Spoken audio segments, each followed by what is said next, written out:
tarehe ya leo ama tarehe ya jana ilikuwa ni tarehe ambayo alirudi Mtume Muhammad sallallahu alaihi wasallam baada ya kuondoka mwezi 26 kuamkia mwezi 27 ambayo ilikuwa ni jana, katika safari ambayo amemfanyia Mwenyezi Mungu Subhanahu wa Ta'ala, na safari ambayo hakufanyiwa safari hiyo mtume yoyote isipokuwa Mtume Muhammad sallallahu alaihi wasallam. Sallallahu alaihi. Hata safari hiyo haikuzungumzwa na watu tu, bali safari hiyo Mwenyezi Mungu mwenyewe ndiye aliyeiandaa na kumsafirisha Mtume Muhammad sallallahu alaihi wasallam,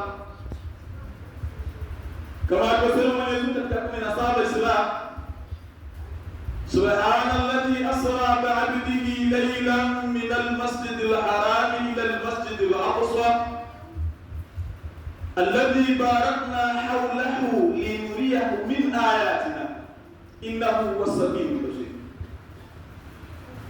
Kwa kutaka maoni kwa Mwenyezi Mungu ambaye amemfanyia safari ama safari Mtume Muhammad sallallahu alaihi wasallam min al-masjidil haram, kutoka masjidil haram, kwa maana tunakusudia Makka ambapo ndipo ilipo masjidil haram katika Kaaba, ila al-masjidil aqsa, mpaka kufika katika masjidil aqsa.